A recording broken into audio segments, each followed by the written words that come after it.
When you just ponder and look at the scripture, there is no act of worship that is too much. The word clearly says that worship is based on what you recognize you have been blessed with when you didn't deserve it. I mean, the woman with the woman who washed Jesus' feet with her tears and wiped his feet with her hair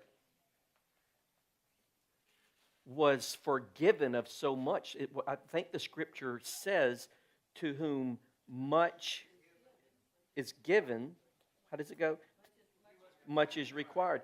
I'm telling you, sometimes I think we think we're really don't have any issues.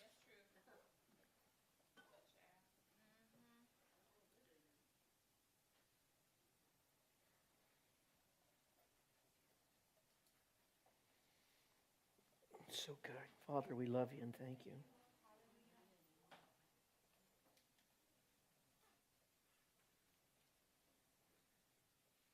I know Haley is not tall like Shekinah.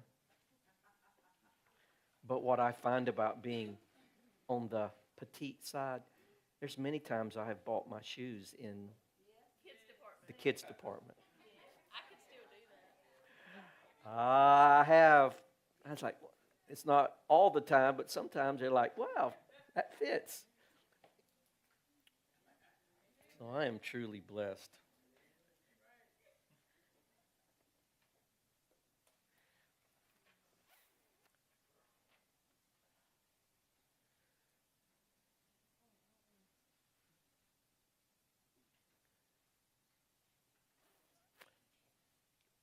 Say this out loud. It's my duty. It's my obligation. It's my ethical responsibility to be a successful leader.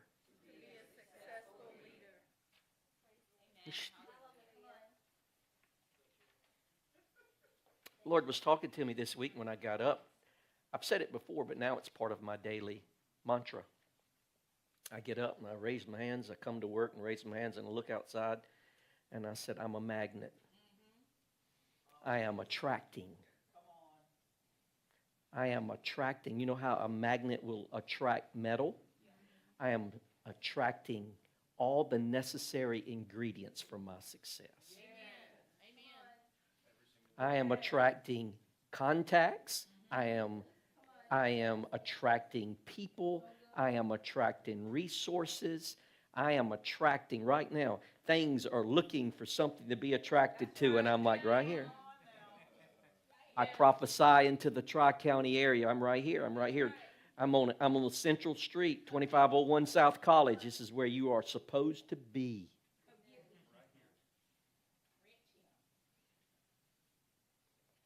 Do you believe? I think people believe they repel more things than they attract. See, we're supposed to be working on the things that repel and enhance the things that attract. So let's jump into our verse.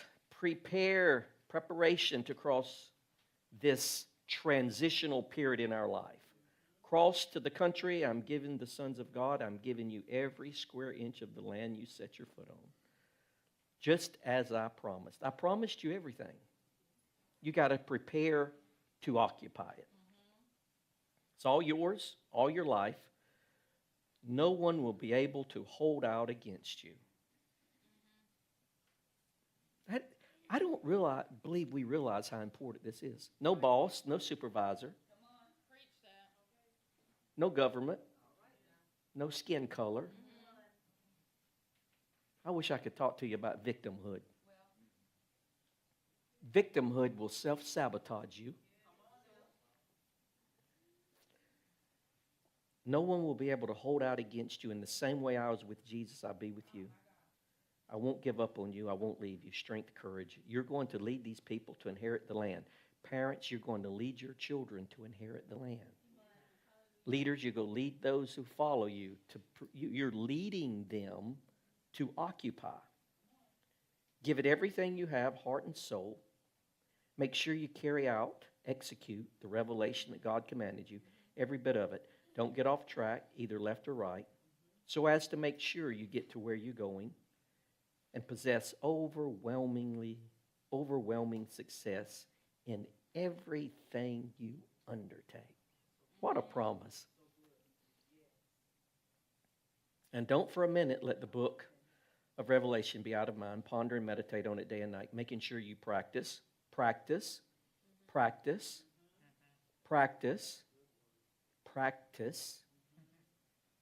everything in it. Then you'll get to where you're going. Then you'll accomplish what you want to accomplish. Then you'll get the promotion that you seek. Then you'll get the recognition you deserve. Then you will enjoy incredible prosperity and success. Haven't I commanded you strength and courage? You're going to have some down days, rainy days, blue days, but you're going to need strength and courage to keep going. Don't be timid. Don't get discouraged. Abba, your Papa. Papa is with you.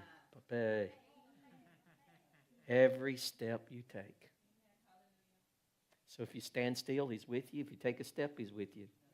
You get to decide the journey. Will you put up that Hebrews 5:13? What's an infant? When you look at an infant, I don't think we have any infants in here. I think the youngest we would have would be Elena. But if you look at Elena, and then you look at Rania, and then you look at Shekinah, and then you look at Haley. Okay, so how old do we have? 3, 10, 14, 19. Pretty good age difference there, right? You do not expect, I hope, Haley to conduct herself the way Elena does. She doesn't even expect herself. She's like, no. And you don't expect Rania to conduct herself the way Elena does. Why? It's called maturity. Infant, adult. Now notice this. For every spiritual infant. Oh, this is good. This is just a little tidbit. See, I expect Elena to act a certain way. Now, that doesn't mean everything's okay. It just means there's a certain thing because she's an infant. Here it says, for every spiritual infant who lives on milk. Listen, people that don't worship, you baby. You're a baby. That's right. Preach that. You're an immature infant.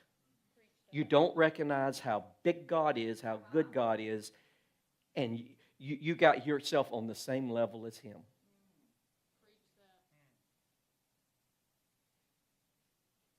For every spiritual infant who lives on milk, this is so key. Parents, this is for your children.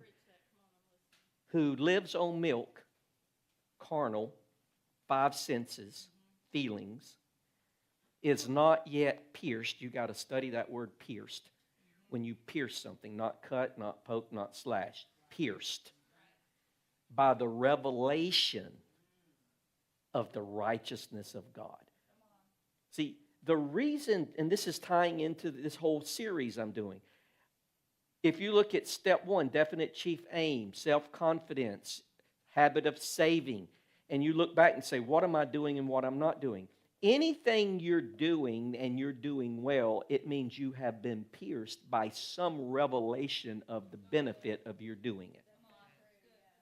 Until you get pierced, until you get until you get a light bulb moment, until you get an epiphany, until you get a revelation, an aha moment. That's why. If you ever get an aha moment in addiction, you won't come back.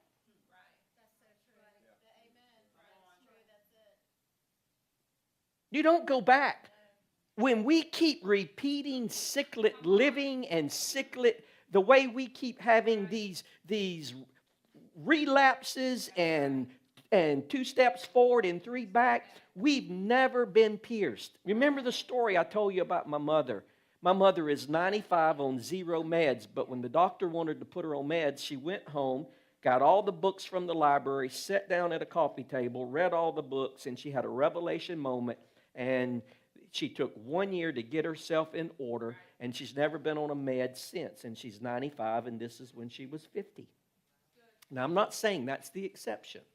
I'm just saying until you get a revelation moment, when you keep finding yourself in debt, when you keep finding yourself in relationships, when you keep finding yourself in this, I've been here before, I've been there. You've got the knowledge, but you do not have the revelation of how to take that knowledge, organize it, and to put action to it. See, you must have knowledge, but knowledge without organization is useless. And so many Christians, it's like when I use this so many times. I mean, honestly, when I get to talk to people, when people have never read the Bible, I do not talk to them about the Bible. How can I have a conversation? You've given me strictly your opinion and your religion. If you've never read and studied the Bible from Genesis, and maybe that's why a lot of our children, it should be mandatory that your children read the Bible through. There's a Bible out that you read 3 chapters a day, and 5 on Saturday and 5 on Sunday, and in 1 year you can read the Bible through. So parents, how old are your children that have never read the Bible through? How long does it take? I'm just off on them. But how long does it take to read 3 chapters? How long? Give me a number. Lisa, how long does it take to read 3 chapters?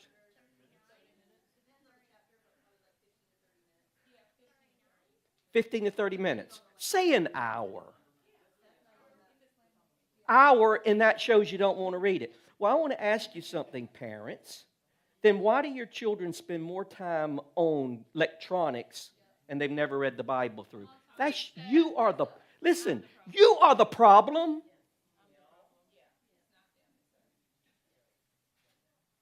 You should have the rule in your house. Have you read your... you should have all electronics put in the living room underneath the TV, and when they go to get it, you should ask one time, have you read 3 chapters today? No. Don't ever touch that again until you know you've read 3 chapters Monday through Friday and 5 on Saturday, and then you can go and touch it. Until you do that, don't touch it. That's your choice whether you read the Bible.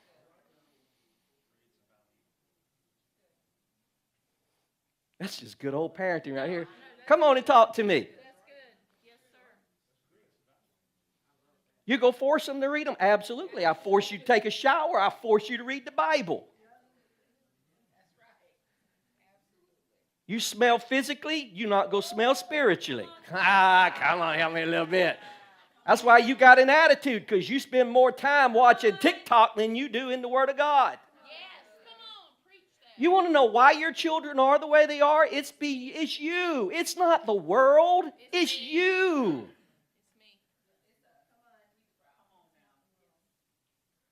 Quit being a victim of the world. I'm not a victim. I'm a son. Y'all ain't got me on, yeah. Okay, let me tell you something about success. Success is something, number 12 today is one of my favorite words, cooperation. Okay? Success is something you create, and others cannot steal it.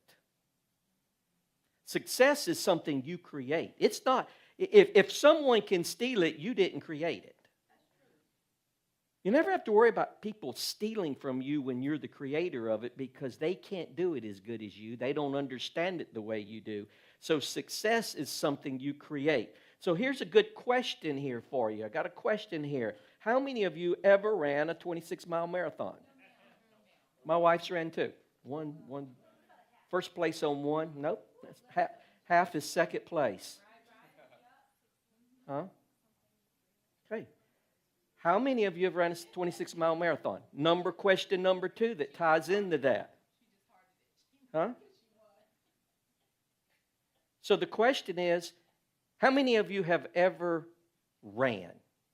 Okay, put your hands out. How many of you have no interest in running? You've really never ran.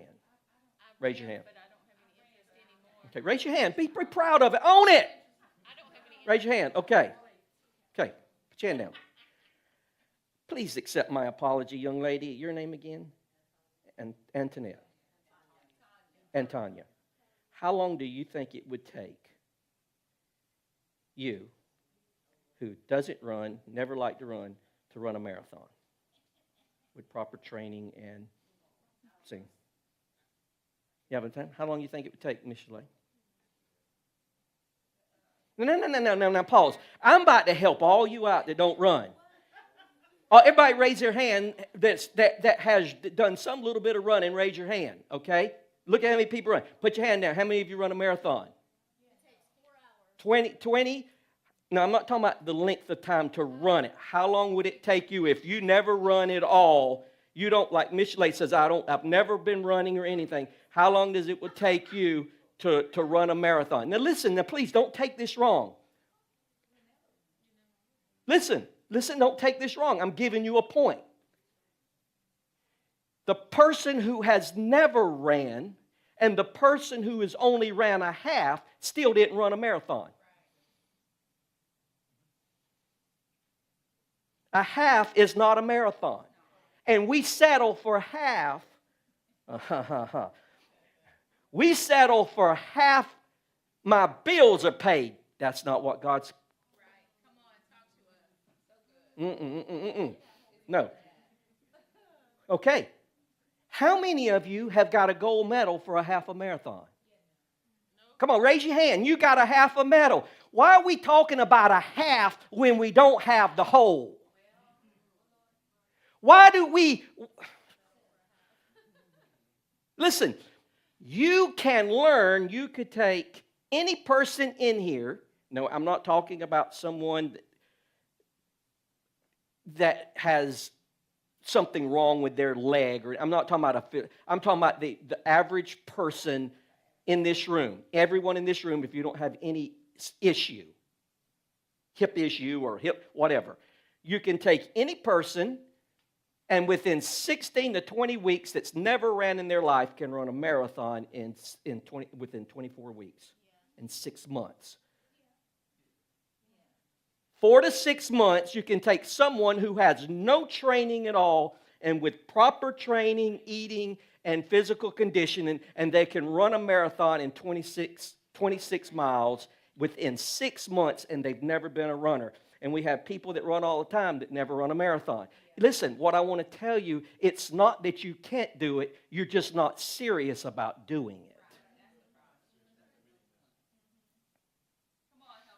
Same with God. It's not that God withholds anything. We just don't want to go all in our faith. We still want to hang around certain people and still have activities, and we don't want to be too spiritual. We don't want to be too religious. We don't feel we have to worship. We don't feel we have to read the Bible. When you get saved and you go all in and you start reading the Bible and you start getting into discipleship and you start worshiping and giving yourself to proper training and practice in your faith, you will become a marathon Christian.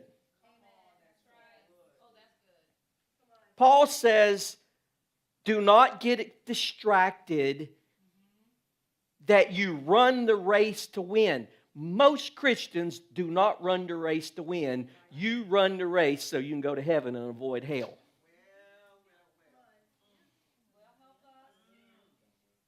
I get it. I understand it. Please don't take anything I'm saying wrong. Don't take it out of context.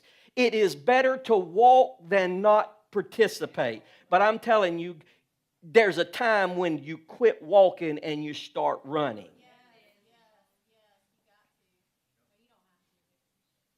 You should. I like that. You got to. Why do it? People always ask me, they say, why are you so intense? Listen. Do you understand how good of a soldier I was for Satan?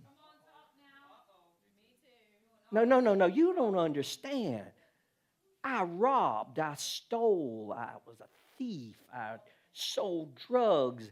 The only thing I didn't do, I hadn't been introduced to it. If I was today, I would be a MS-13 gang leader. I would be mafia in New York City. I would have a church mafia. Take care of them and get rid of them. We don't want them anymore. I did everything I did. When I did drugs, there was no recreation. It was how far can we go? We're not casual drinking. We're drinking to get drunk. We're not playing with this. We're here to get the maximum benefit of this product. So when I got saved, how do I live less for God than the way I live for Him?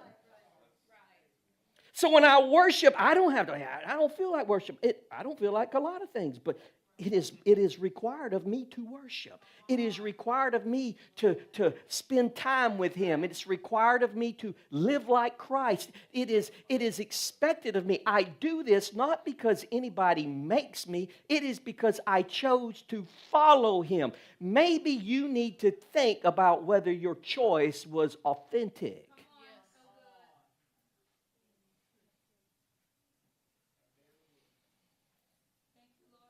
So you can be a marathon runner in 6 months. So the only reason why you're not, if you still, well, I hope in the next 2 years you just ain't serious. Your limitations is bigger than your expectations. So see, cooperation is the foundation of all successful leadership. This is so big because this is one I don't struggle with, but sometimes I have difficulty with because it is required for you to be successful to have cooperation, because sometimes it's easier for me to just do it than to cooperate with people and have to tell them how to do it, when to do it, how much to do it, redo it, do this again. I'm like, just let me do it and be done with it. But see, that is okay to a point, but you can never reach high levels of success. If I didn't cooperate with you and you didn't cooperate with me, I would be in here by myself. See, we needed cooperation of all the band to make music. We need cooperation of the people to make a community of faith. You need cooperation in order to be successful. And this is why businesses and people rarely get to high levels of success, is because they fail in their ability to cooperate. And if we go back, it's hard for people to cooperate with people that don't have self-confidence. It's hard for people to cooperate with people who doesn't have a pleasing personality. It's hard for people to cooperate with people who... See, when we cooperate, and the reason so many times our cooperation gets us in trouble is because cooperation, when we cooperate, it exposes our vulnerabilities.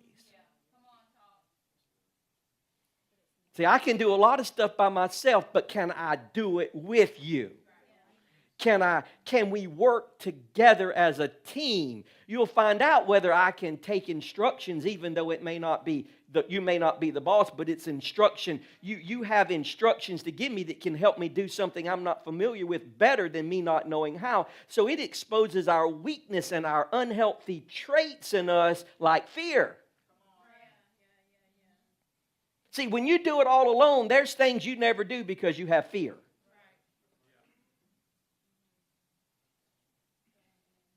Or you have insecurity, or you have greed, or you have selfishness. And when you start cooperating, it's going to show your lack of self-confidence. You can be confident when knowing you're doing it, but can I have that same level of confidence when we go do it together? So we don't like this exposure and vulnerability in cooperation, so we would rather have personal success than team success.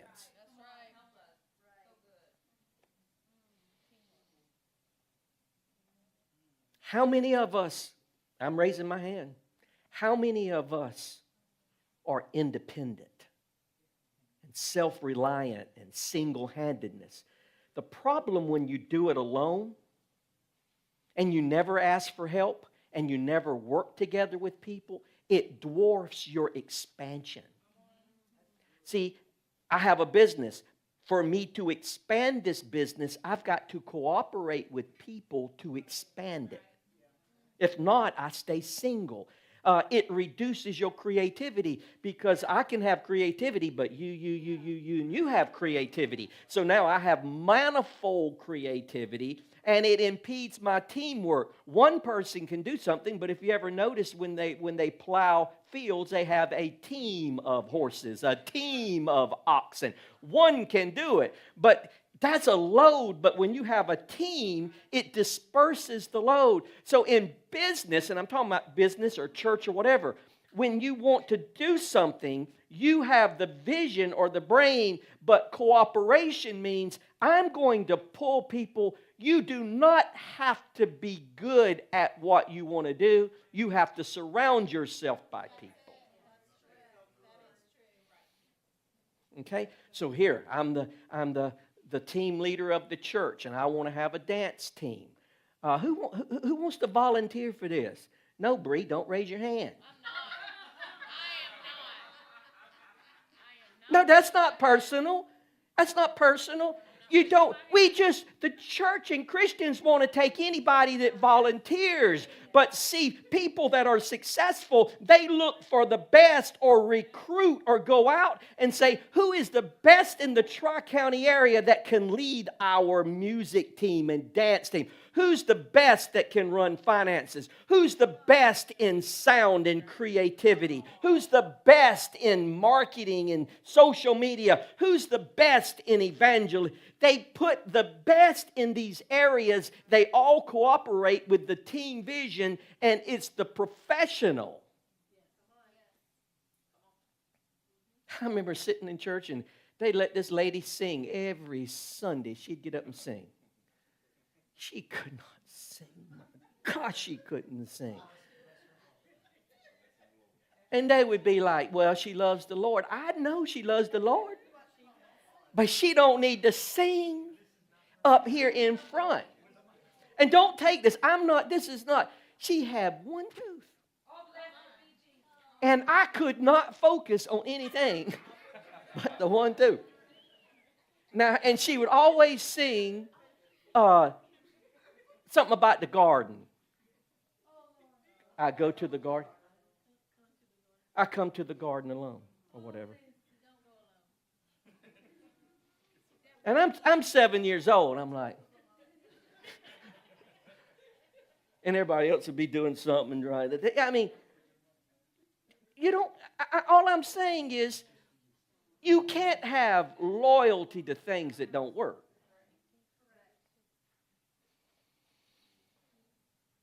So your goal, if you want to be successful in your business, you're going to have to pull. For Lisa to be successful in school, she's not looking for volunteers. They're needed. But volunteers don't make you successful. She needs to be looking, I need people with high-level academia and skill and character who loves kids, who is on this same page, that when I put them in here, they can teach that. She's going to have to cooperate with a lot of people to make this happen. I want to tell you, people struggle with cooperation. They want to do it by themselves because it really shows I'm not good at giving instructions and getting out of my head what you need to know to do. And it's always so limited in the goodness that something could be because it was not done. Cooperation is like love and friendship. Great example of it. It's like love and friendship. You know, you got to think forward. You always, when you're in love, you're thinking forward. What we go do? Where we go? You're out there, way out there. What you go buy? And then you're thinking selfishness. You're not thinking for you. You're thinking of them. That's what cooperation. It's not about you. It's about the team. It's about everybody involved. Everybody's going to win. How do I develop this mindset? One, I have to remember there's another generation after me. There's another generation after me. I'm a bridge builder so others can walk this path. The bridge doesn't get the glory, but a lot of people get the benefits. Are you willing for a lot of people to get the benefits because you laid the bridge down? I'm a bridge builder. You got to get this mindset. We have an inheritance and a legacy to leave to another. There are more benefits in teamwork than singleness. And the other thing is goals will always turn to reality when you can execute them. I was thinking about this morning. America was created by teamwork. A little history here. How many principal founding fathers were there?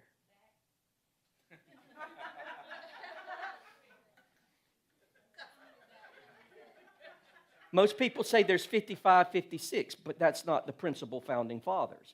The principal founding fathers were 7. That's principal. That is Adams. That's Washington. That's Jefferson. That's Jay. That's Madison. There were 7 principal founding fathers who had an idea. Then they come together. The delegates came together in Philly, 1786, 87. They came together, and there were 55 delegates. There were only 39 or 40 that signed the actual in the Constitution. Right. But see, and if you study the background of these people, they were diverse. Right. Academia, religion, deist, theist, atheist. There were all kinds of differences. But they cooperated together and it created the Constitution of the United States. It was 7 people. I don't know. Zach may know this. There were 7 people that was the prince. I don't know who was the first one that came up with the idea of the... Who was the first one that says, I have an idea for a Constitution? I don't know that one. But the 7 came together and then they put it all together and then they brought the other 55 delegates in, and that's how the Constitution has formed. One of the greatest pieces of document in the history of the world. Created by 7 people, 55 people, and that is cooperation. Look what they did in 1787, and 250 years later, they were bridge builders. They're bridge builders for the next generation. What are you bridge building for the next generation?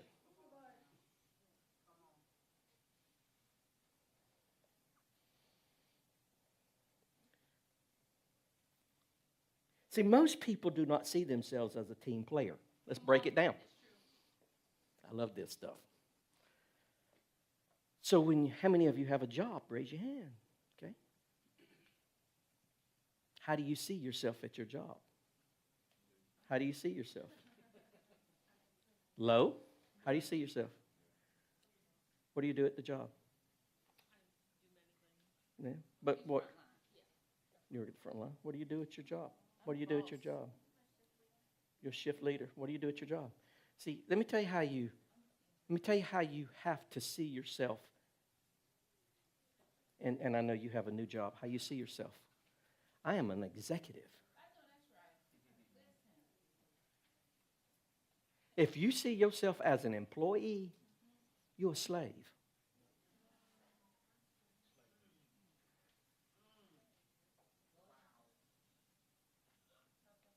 You're a slave. You have a slave mentality. You can never be what you're supposed to be just holding a seat. I have to see myself as an executive. I may not be there yet, but I operate as an executive. If you don't see yourself as an executive and operate as an executive, guess what? You'll never be an executive. You have to carry yourself, dress yourself, talk yourself like you are in charge, make decisions for the betterment of the business or the company, and I make this environment right because I am executive. Because if I make it good, see, that's how you get ahead. Most people don't see themselves as an executive. You can't see yourself as you always said it, I'm the low man on the totem pole. I'm this, I'm that. You got to see yourself.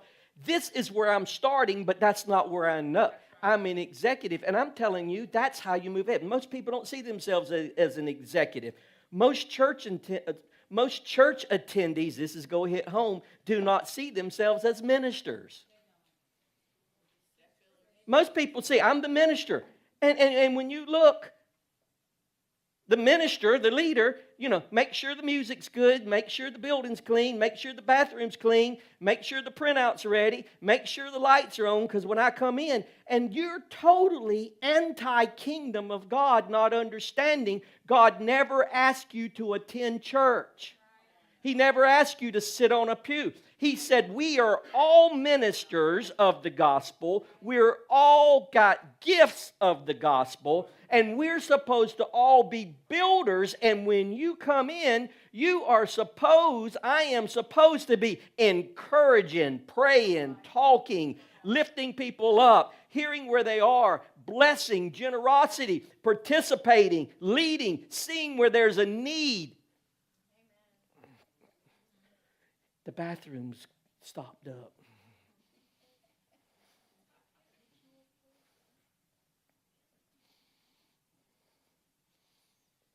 Well, unstop it.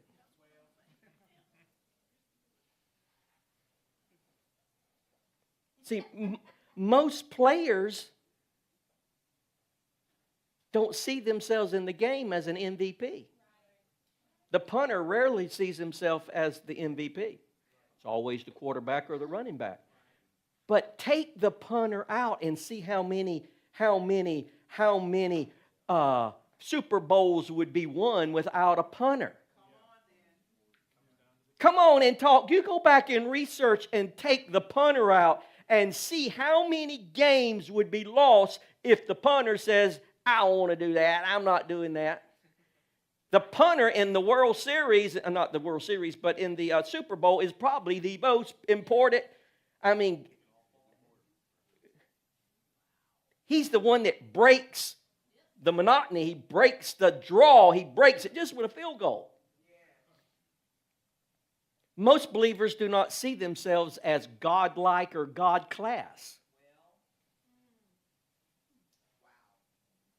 I'm God class.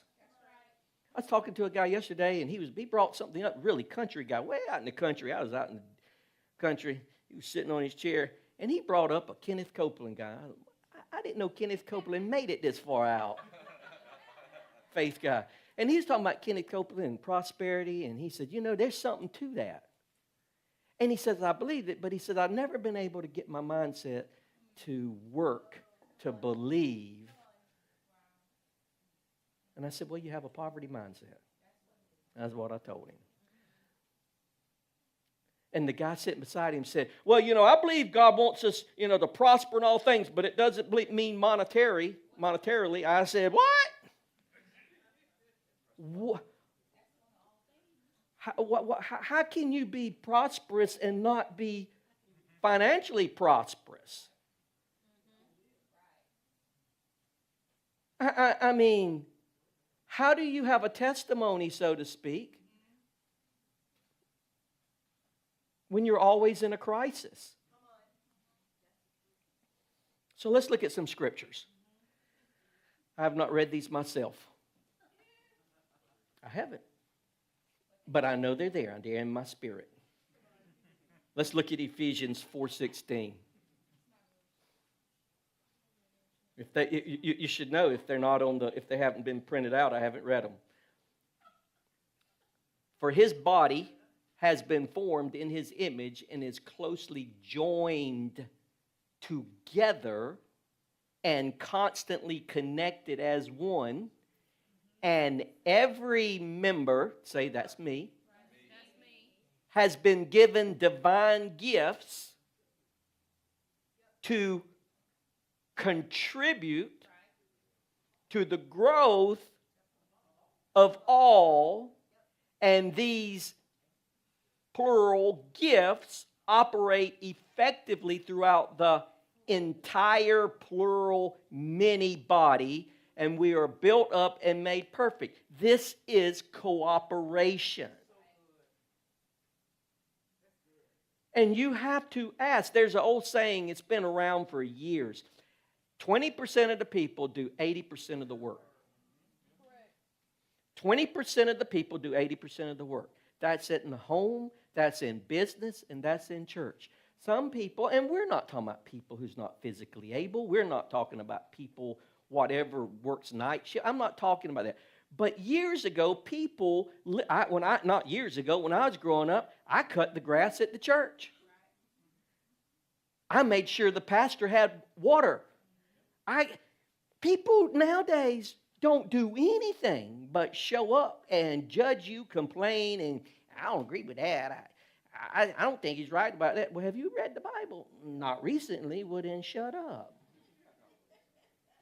I'm not trying to be sarcastic.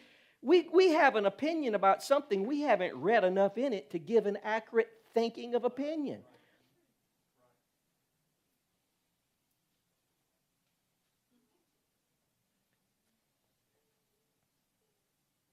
Amos 3:3. Do two walk together except they make an appointment and have agreed? This is a great marriage verse. Can a Jehovah Witness and a holiness person walk together? Can a Christian and a Muslim get married? I'm just asking you. I mean, you're saying Abba, they're saying Allah. You marrying someone that can't define a woman. I'm just saying, that's political. I'm just saying to you that you know that a Supreme Court Judge Jackson was appointed as Supreme Court Justice, and in her confirmation hearing, she was asked a question, and she says, I cannot define what a woman is. Pull down your pants or pull up your skirt, and we can identify this real quick. It's that simple. It's called biology. How do you not know how to define sex, and then you're going to make decisions for our nation based on a constitution?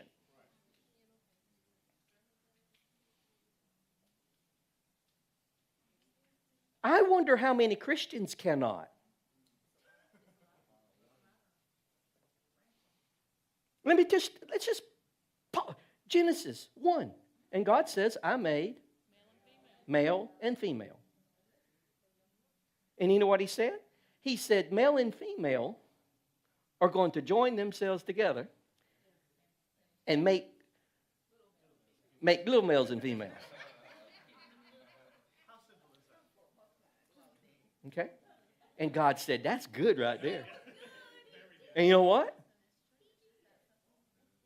God said it. When you say, I can't define a woman, you're an atheist. You're an atheist. You do not, how do you say? You're saying that you can't define a woman. God, the Creator, just told you, I created male and female. And you say you can't define a male and female. So therefore, if that's how you believe, you could be married one day and your spouse could say, well, I'm a woman today.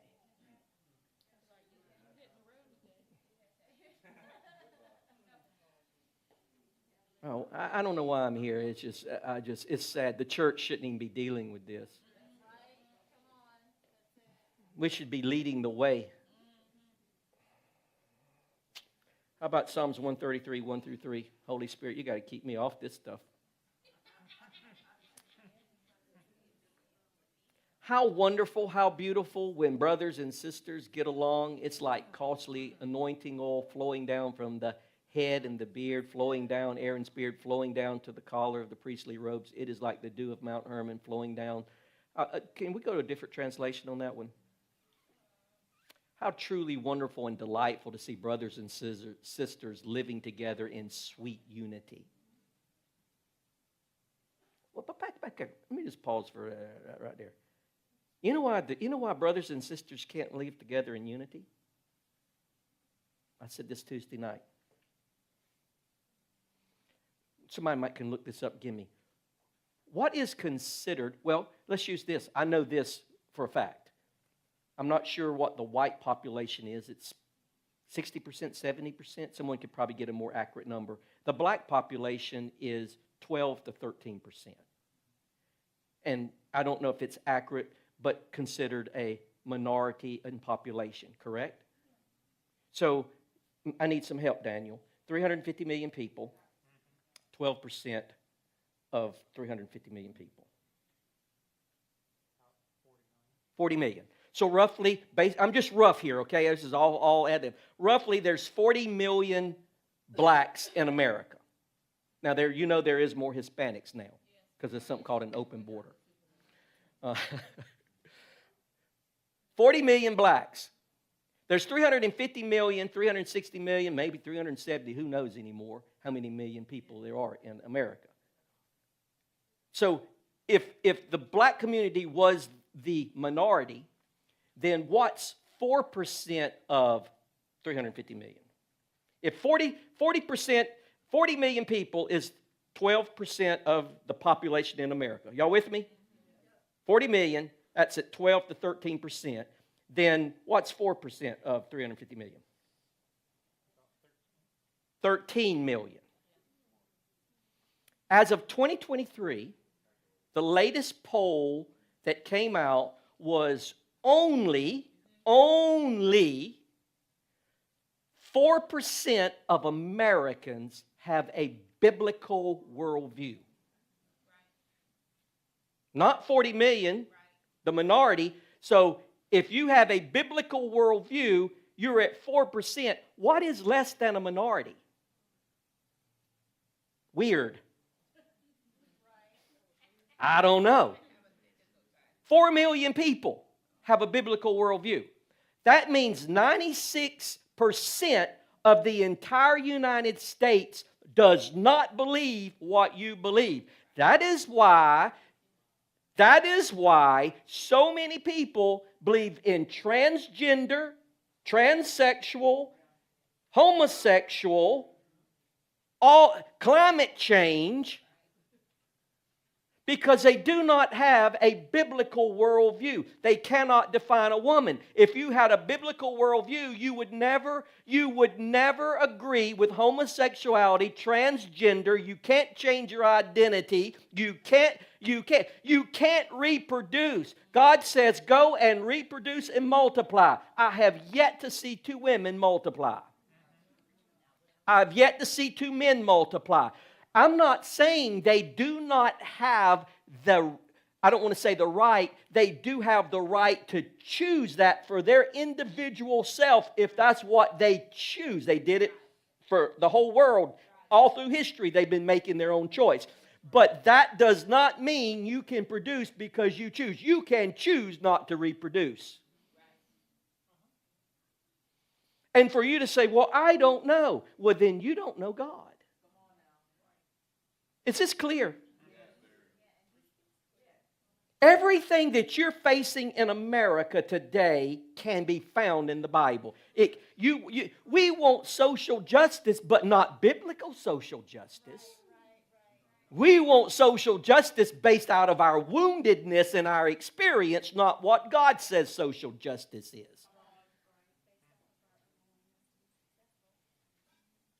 But a biblical worldview, you can make decisions on everything because God has already told you. The 10 Commandments tells you a lot. Do not murder, do not steal, do not commit adultery, do not lie, perjury, do not dishonor your mother and father. Just do 10 Commandments. Where do you think the 10 Commandments come from? Come from the Bible. Why do you think they want to disband the 10 Commandments and illegal to be in schools? Because they don't want anything to remind them that they have to submit to something. It's rebellion.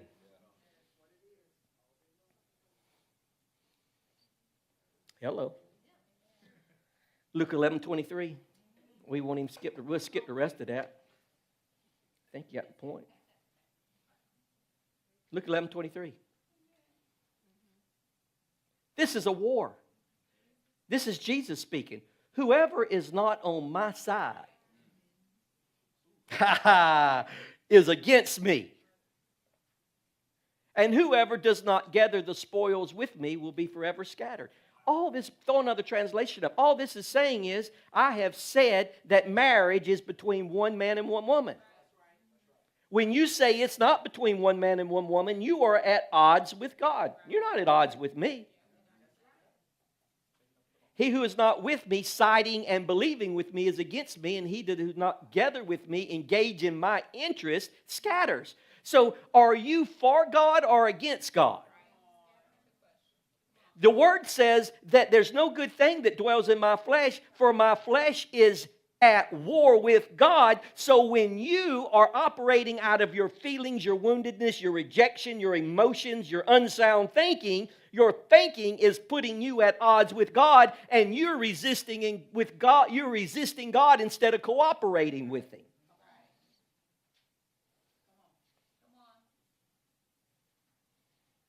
I'm the head, not the tail. No, not if you're in odds with the head. I'm the top, not the bottom. Not if you're in odds with the top. How does it go for you when you're at odds with the boss? How does it go for you when you're at odds with law enforcement? How does it go for you when you're at odds with the IRS? How does it go for you? It doesn't go well when you're at odds with those who are over you.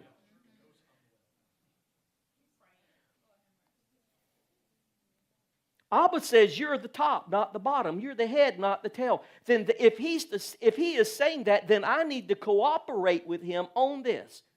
I'm here to cooperate. I call it mountaintop thinking. I am supposed to be thinking at high levels. I am supposed to be living at level 10. I may not be living there yet, but that's my goal. I got to move along because I got to. Oh, what is power? I'm going to do this quick because I want to get somewhere with this. What is power? I'm going to give you the answers so you can help. What is power? You know, a lot of people, they say math is power. Math is not power. Education is not power. I understand the concept, but power must have an organized effort.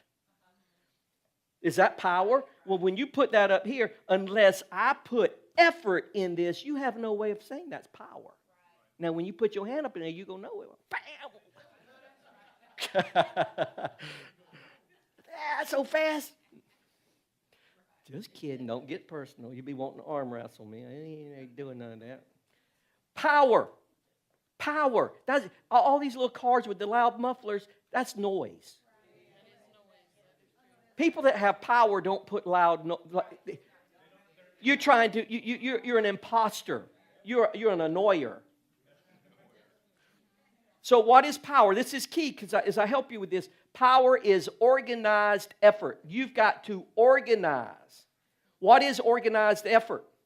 Let's go back over this. Organized effort. It requires concentration. It requires cooperation. And it requires coordination. We're talking about focused.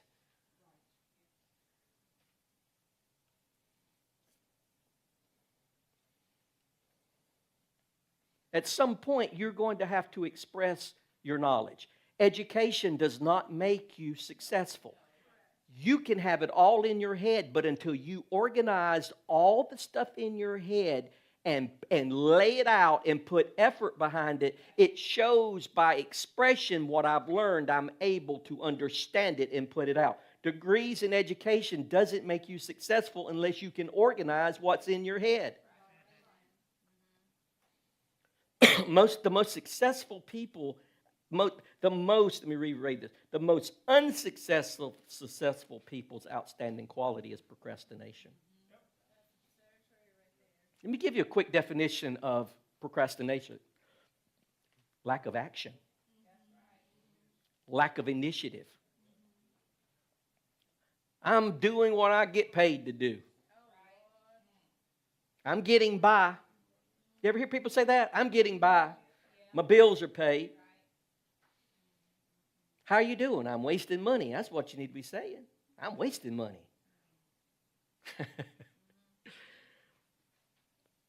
I don't have enough time to work on it right now.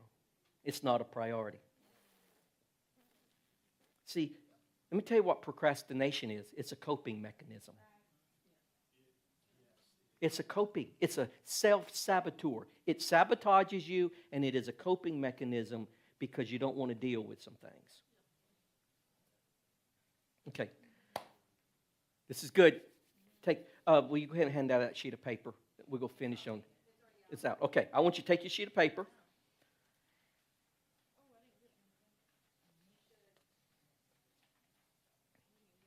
Will you send Brooklyn can run 2 up front here? Okay, so I'm going to go over this real quick with you,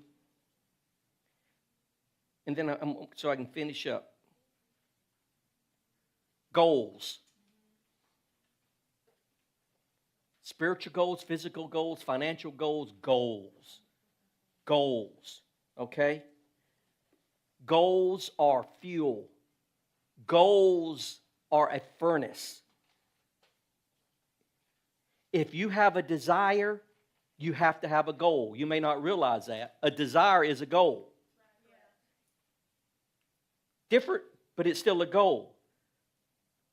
And I want to talk to you a little bit about that before we close. I'm not sure if I'm going to be here next weekend. I'm going to go pick my lovely wife up in the mountains. Let me tell you something about my wife. She is probably the most Christ-like person I have personally ever met. I'm not saying she's God. I'm not saying any of that. I'm saying for me, she is a great illustration of Christ-likeness. I didn't say she was perfect. I didn't say she was Christ. I didn't say that she doesn't sometimes get on my nerves a little bit. That's part of marriage. What I'm saying is she is a great example to me of Christ-likeness. Okay? She still to this day. She'll say, you say the word for me, I won't say it. And I have to say the word for her. Because she won't say it. She gets me to say it. I don't know if that's a good thing. But this sheet of paper is so important for you. Right now, if you were to write down 10 goals in your life, and I put it on here, do it in present tense. I am wanting to do this. I plan to do this. It is my whatever. Present tense, not past, not futuristic.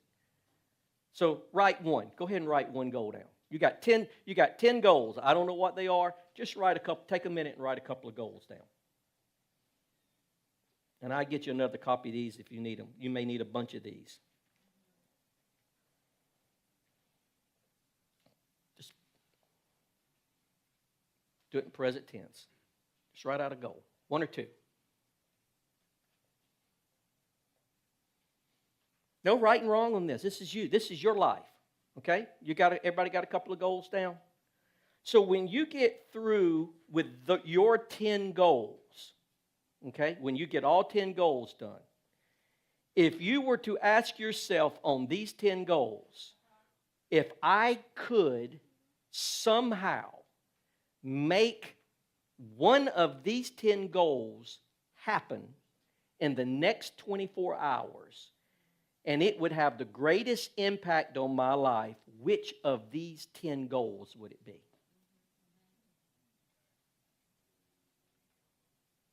Now, we're talking about goals for a year, okay? Not 15 years out or whatever. What are 12 goals? We can do all these others. I'm trying to break it down. Don't get too complicated. So you say, these are my 10 goals I would like to accomplish. My plan is to accomplish in the next 12 months. Out of those 12, if I could take one of these goals and somehow make it happen in the next 24 hours, this goal would have the greatest impact on my life to help me do other things. I'm not talking about eating a 5-gallon bucket of cotton candy. This would be the greatest thing. No, I'm talking what goal is really going to make my life. It would help me jumpstart and make a lot of other things easy for me. What goal? Y'all with me? Once you pick out the goal out of these 10, then you get a brand new piece of paper, and that's your main goal. And that's what you focus on for the next year.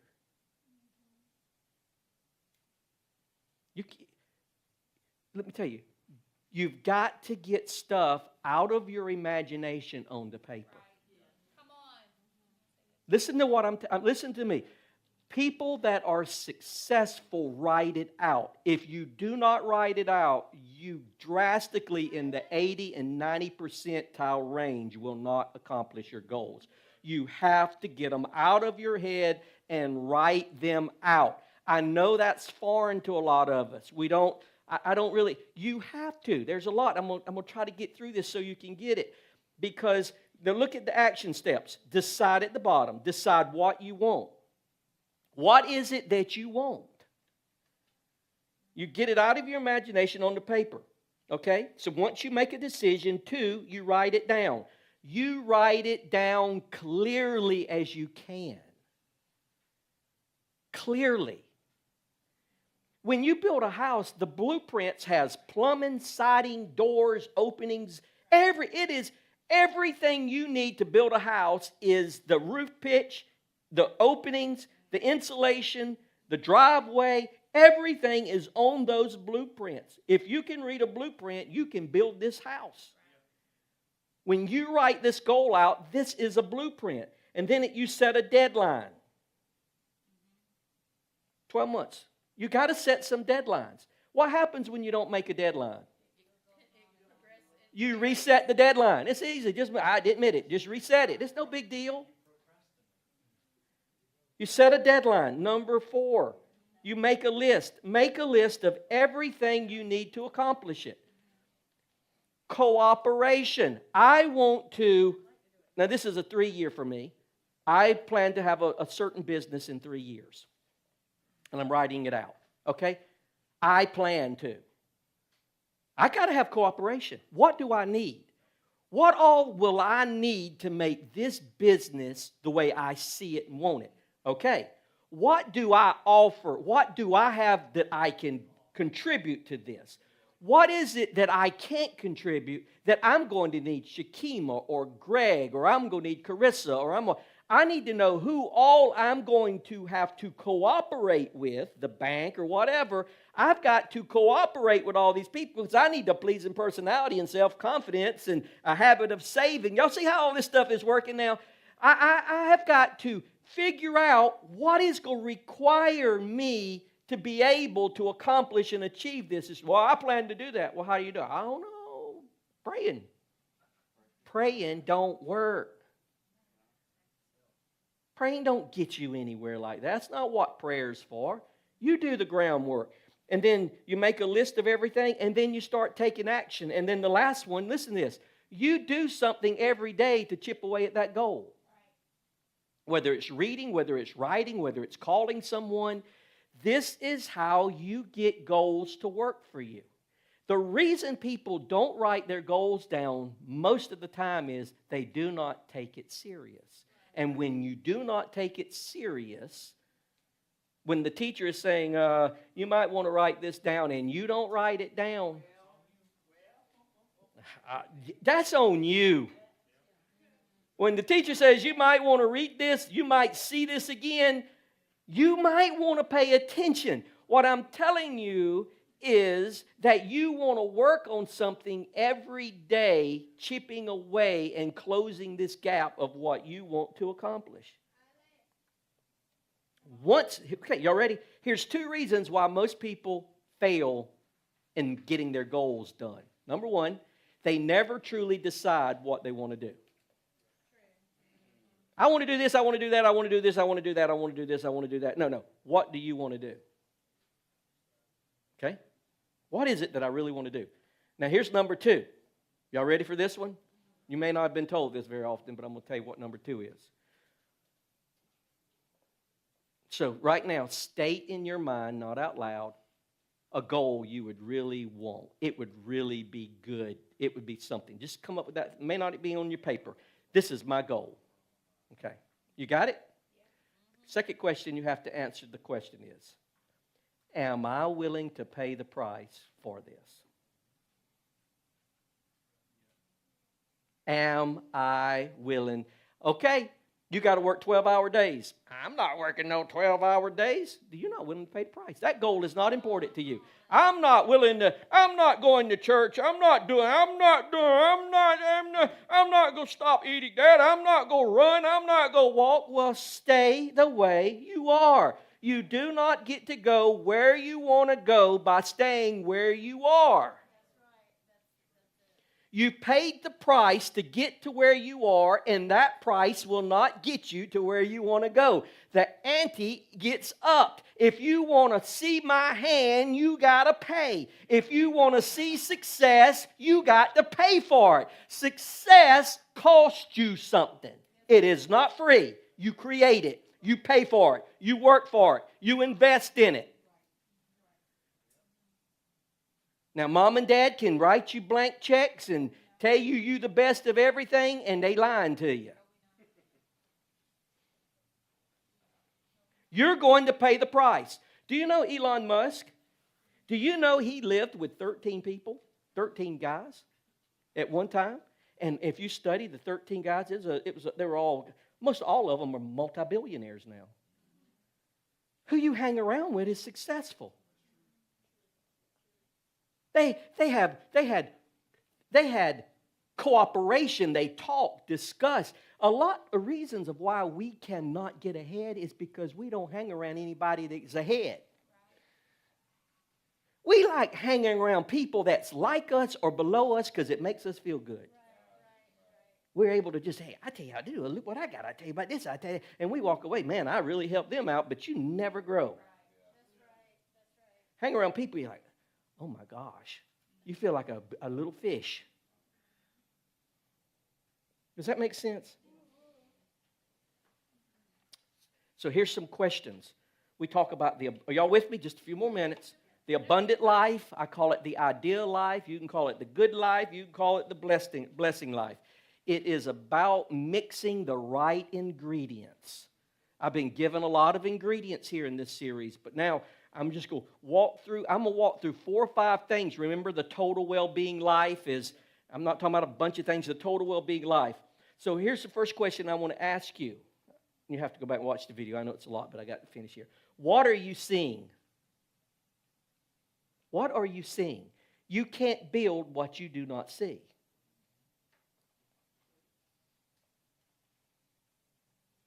See, I see a building. I need 5 acres. I see a building. And I see 3 or 4 streams of income on this building. I see the people on it. I hear the music on it. I see it all. It's here. I see it. I'm going to do it. I'm attracting it. It's en route. It's punched in my address. It's in transit. It's coming. I've got to be aware of the people and the opportunity and seize the moment as it comes because my mind is ready. Does that make sense? So what are you seeing? You cannot build and you cannot go. Listen, can you imagine getting in your car? And I do this sometimes trying to get to the mountains. You know, I know exactly how to get there on certain roads, but I try not to use my GPS and figure it out as I go. That gets more challenging. Got 14 roads up the north, south, east, west, 75, 85, I-81, which way it is. Don't do that with Casey. You'll end up somewhere else. You tell Casey straight, and he doesn't understand the road you're on and has this. Stay straight on 40, not just straight every road. You end up 2 states over. Wait, where are we? We're in Ohio. How are we in Ohio? You said stay straight. I said stay straight on I-40, not straight on the road. Get out. Let me drive. Okay. I'm giving you some things. Peace of mind. See, peace is your GPS as you navigate this. You got to have peace. Peace in your decisions. Resistance. You're going to always have resistance. You're always going to have tension. Every time you step out of your comfort zone or you doing something unfamiliar, you're going to feel tension. That's a good sign. Tension. I'm going this way. Tension is an indicator. I didn't say that negativity, but tension is, you used to say it a long time ago, do it afraid. Tension is always going to be there because it's trying to get you to stay within your boundaries. I'm nervous so many times, but the more you do it, you realize I've done this 20 times and every time it's been good. So you learn to live in the tension, and you like the tension. Does that make sense? So you're living in harmony and rhythm with your values and convictions. I mean, this is just flowing. It's who I am. It's what I believe, my biblical worldview. It's my definite chief aim. Everything is in harmony there, and I'm living a perfect, balanced life. You have to ask yourself, these are questions you have to, what am I not free from? What fears are still bothering me? What fears are still bothering me? What destructive emotions do I have? What am I dealing with my shame and my worry? What do I really want to be doing in life? What do I want to be doing in life? So many people, well, I'm just waiting until I retire. I get it, but wow.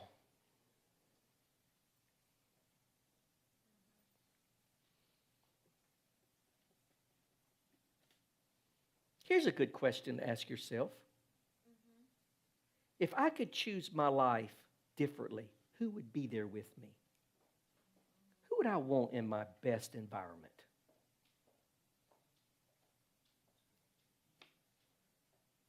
What am I not working on that I should be working on? I'm a critical thinker, man. I have got pages and pages and pages of questions. Questions. Because you know why I like questions, Josh? I get answers when I ask them.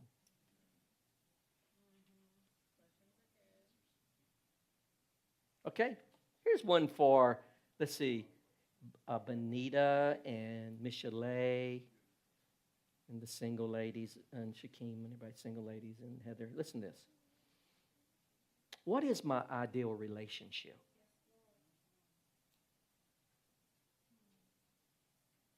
Who would it be for an ideal relationship? Who would I be with for an ideal relationship? What would an ideal relationship look like?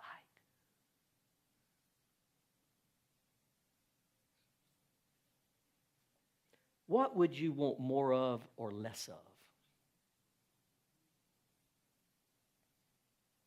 How do I create these conditions? See, we want stuff, but we don't ask the questions needed to get there. And it's our goal to begin to create in ourselves the person that we need to be so we can attract those things to us. You want something and you're repelling exactly what you want. Are you attracting what you don't need to attract? How about this one? What does a healthy life look like to me? What does that look like? You get to decide this. No one else can make your life healthy. I can't eat rice cakes. I can't. At this point in my life, I cannot eat rice cakes. I can't.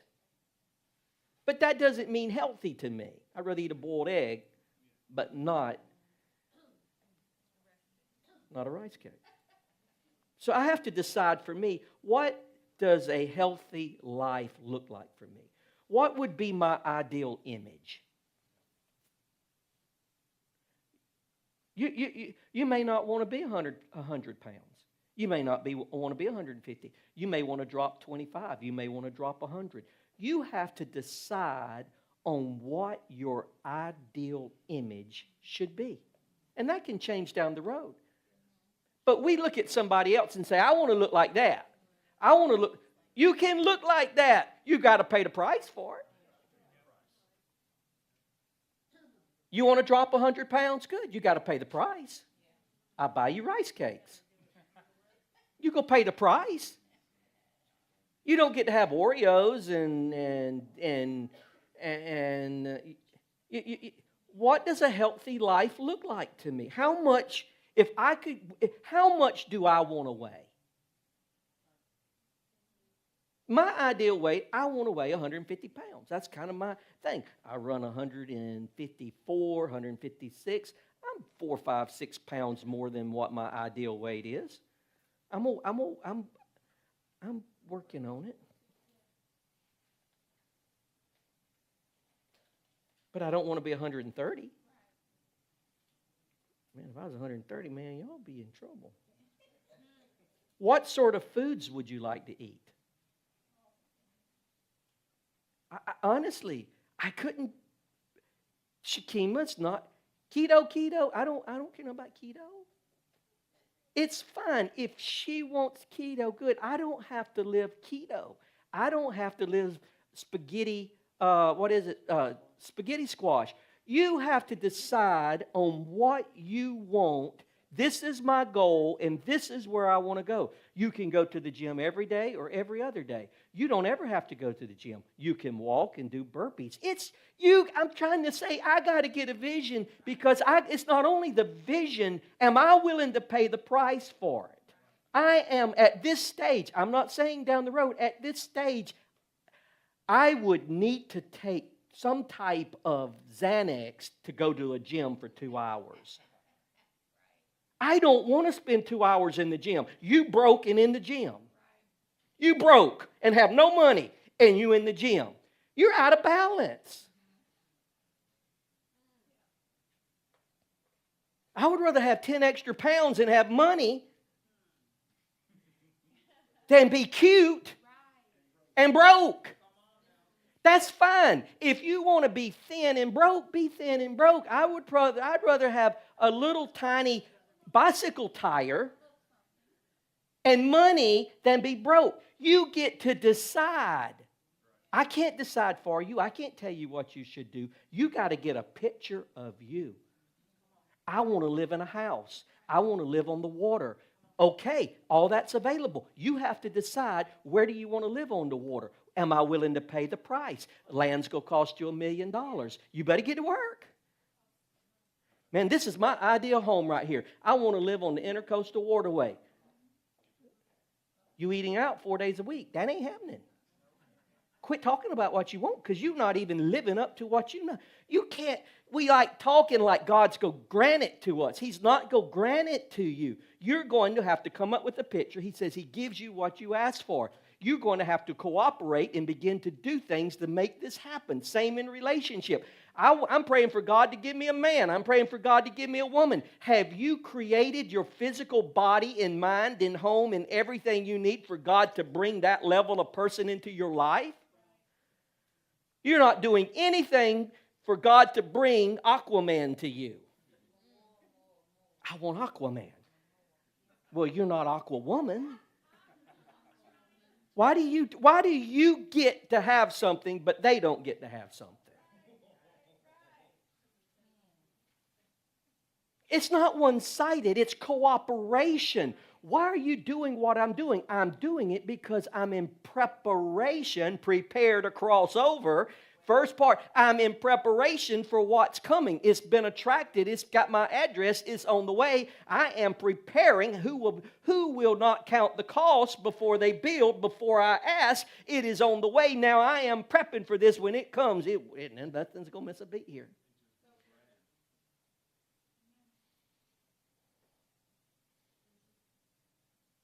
How do you see yourself right now? What kind of exercises would you do? I'm not a runner. Maybe I like to swim. Maybe I like to row. Maybe I like to hike. Maybe I like to walk at a fast pace. You have to decide what you want to do, what kind of exercises you want to do.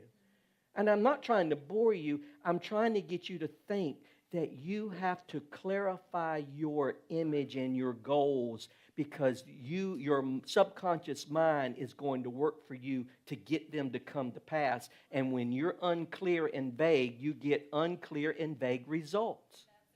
I'm the one God sent. You ain't the one God sent. You said a Christian.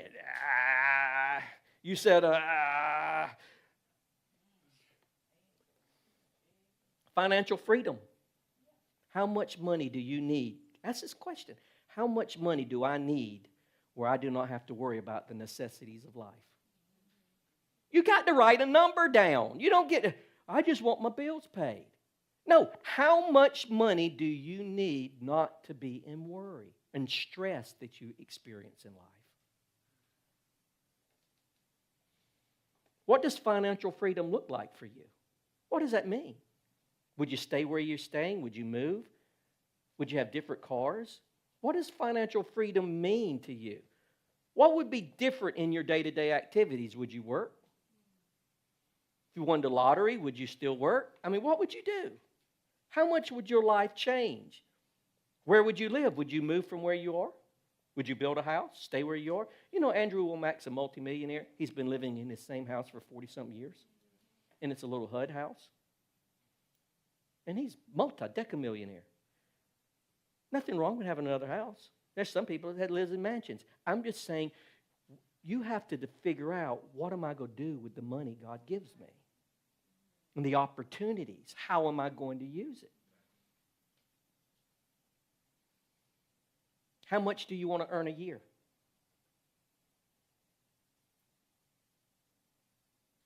Quit worrying about hourly wage. Hourly wage sucks.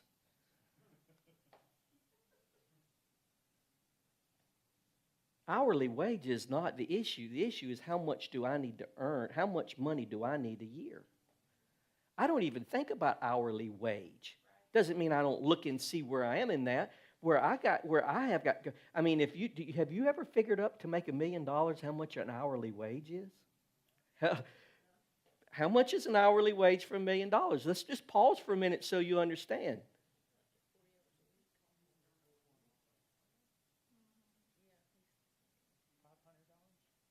$500 an hour. $500 an hour. What skill set do you have?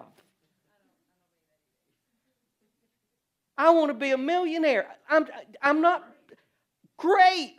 You've got to develop the skills or the streams of income that will bring you $500 an hour. You want to be 10 million. 5,000 an hour. You can't pray for God to do things for you when you don't have a skill set except TikTok.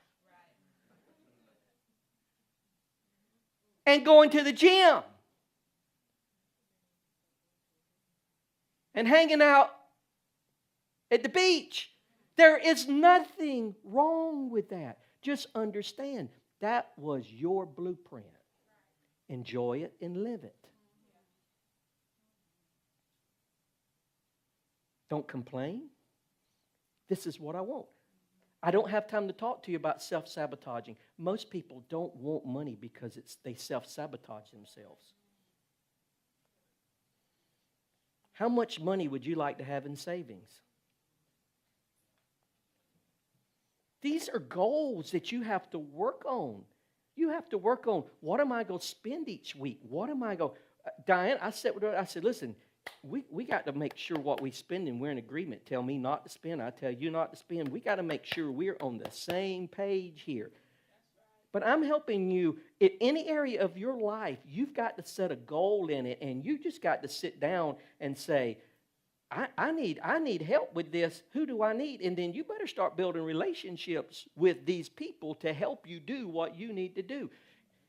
Lisa cannot build a school from K through 12 with 3 family members and 2 best friends and whoever she can get.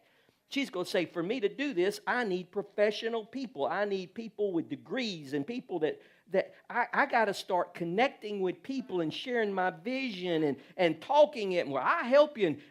And you got to start building a network of these things. It takes time.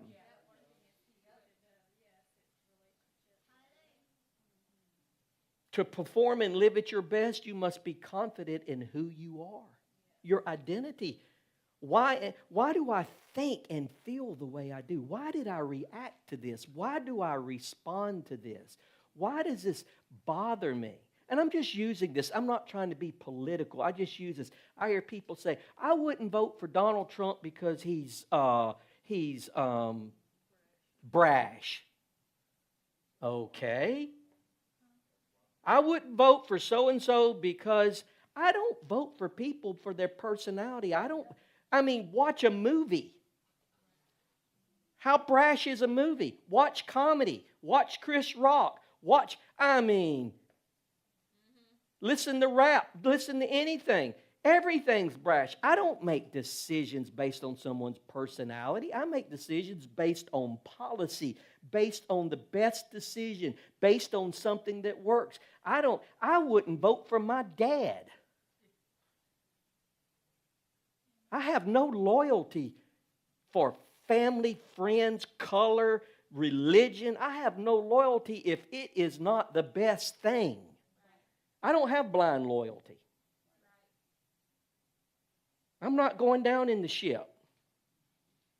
I'm taking my life preserver and doggy paddle right on over. I'm out. I don't go down with the group. I'm not mass hurt. I don't go down with the mass. Am I living at my best? Every decision you make is getting you closer to your goals or further from your goals. Does that make sense? So today, cooperation. You're going to have to cooperate with God. To have a good marriage, you're going to have to cooperate with your spouse. To have a good workplace, you're going to have to cooperate with everybody in it. Everything you're doing, you should be cooperating. You should be making music. And I'm telling you, the sky is unlimited for you. Let me pray for you. Father, I thank you. You told us to make a vision and make it plain. Father, I today decree over your people, goals are plain, clear. Blueprints. I expect to hear what the number one goal is in the next week or two in people's lives. This is the number one goal I'm working on for the next 12 months. I got 10 goals, but number one, this is the number one goal. I've asked questions. I know who I need. I know what I need. Holy Spirit, I trust you to lead me, guide me, and show me and help me unlock everything that needs to be unlocked. Help me to see. I'm in preparation mode. I'm leaving a legacy. I'm a bridge builder for the next generation. My children, my grandchildren, the next generation will walk on this bridge I'm building of success. I'm building a generation in front of me. They will not have mortgage payments. A generation in front of me that will not have car payments. A generation in front of me that will be banking wealth and advancing the kingdom. That debt is not part of us.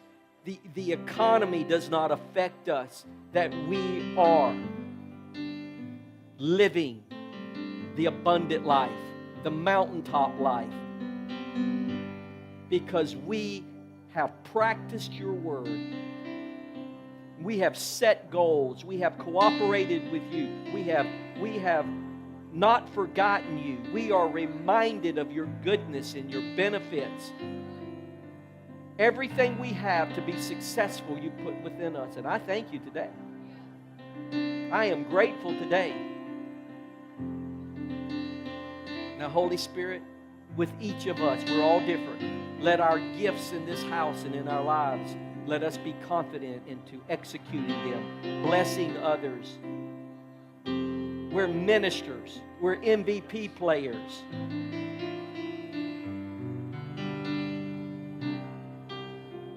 Thank you for our identity in you. I receive. I will let go of everything that I need to let go, and I will receive.